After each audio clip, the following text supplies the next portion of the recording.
Jadi saudara gue ini namanya Rizky. Masuk pesantren itu di tahun 2017-an.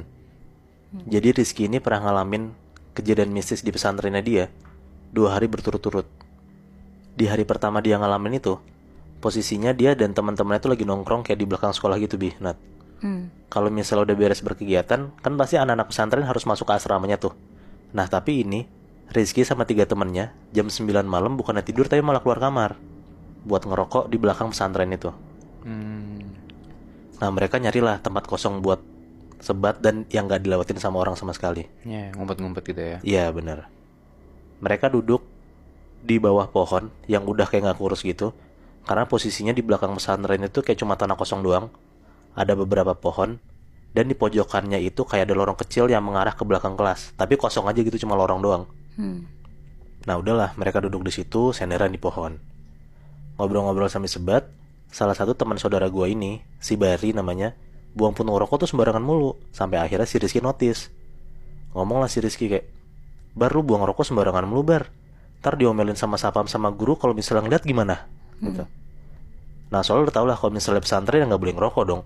Kalau misalnya ketahuan, ya pasti bakal diusut terus tuh. Siapa yang ngerokok di sana sampai pada akhirnya ketemu lah kan siapa siswanya. Nah si Rizky ini takut kejadian kayak gitu.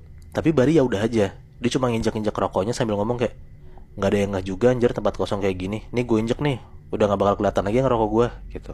Nah nggak gitu lama, pas mereka bangun dan jalan balik ke arah kamar, mereka ngerasa kayak ada yang lemparin mereka sesuatu gitu. Nah di situ mereka berempat refleks dong, nengok kayak kanan kiri nyari sumber siapa yang lempar itu kan. Udahlah mereka cuek lagi, mereka jalan lagi. Nah baru beberapa langkah, tiba-tiba Bari ngerasa dilempar lagi. Yang tadinya gue bilang berempat yang ngerasa dilempar, sekarang Bari doang. Di situ Bari gedek banget tuh, langsung refleks ngomong kayak, "Siapa sih yang lempar-lempar anjing?" gitu. Nah pas Bari ngeliat ke bawah, ternyata dia dilempar sama puntung rokok.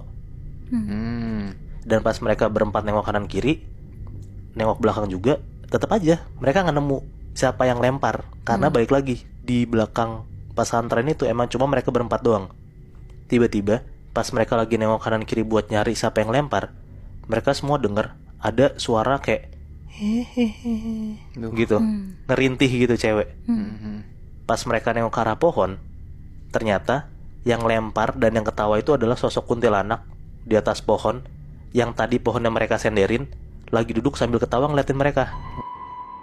Nah di situ tuh mereka langsung lari kenceng banget buat masuk ke dalam kamar. Karena mereka tahu kalau misalnya di tempat itu ternyata angker.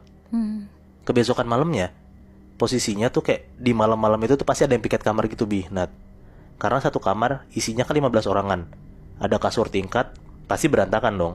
Nah tiap hari tuh digilir tuh satu orang satu buat ngerapin kamarnya. Dan rapihin kamarnya itu di setelah maghrib sekitar jam 6:30. Jadi kayak 6:30 satu orang piket, jam 7 udah deh tuh orang itu sama anak-anak ke masjid buat isian bareng. Nah kebetulan di malam ini yang lagi piket itu jadwalnya saudara gua, si Rizky ini. Dia beresin deh tuh kamarnya, dia nyapu, dia ngepel, dia beres-beres kamar lah pokoknya. Nah pas sudah beres kamar, dia mager banget tuh buat isian. Dia ngerasa kayak udah rada-rada ngantuk gitu lah. Dan kepikiran kayaknya nih gua ngumpet aja nih di balik selimut, biar kalau misalnya pas ada patroli kelihatannya kamar Rizky kosong. Jadi ya udahlah, jam 7-an, waktu anak-anak udah sholat isya, ini si Rizky malah di dalam kamar nggak keluar. Dia masuk selimut, main HP, dan tiduran tuh di kasurnya dia. Tiba-tiba selimut dia tuh kayak ada yang narik kenceng banget, Nat. Dan pas ketarik dan kebuka semua selimutnya, Rizky lihat ternyata di depan dia kosong. Wah di situ tuh Rizky ketakutan banget. Dia langsung bangun dari kasurnya dan dia lari ke arah pintu buat keluar. Tiba-tiba pintu kamar itu tutup sendiri, Nat. Dan pas Rizky coba buka, ternyata kekunci. Dan seketika lampu kamar yang tadinya hidup tiba-tiba mati sendiri. Oh shit. Dia gedor-gedor tuh pintu kamar dia sambil teriak-teriak minta tolong kan. Tapi gak ada yang nyaut sama sekali. Ya karena kan semua orang di masjid masih berkegiatan. Dan bangunan masjid dan kamar anak-anak pasti kan pisah dong. Nah jadi di bangunan kamar-kamarnya itu gak ada orang sama sekali kecuali Rizky.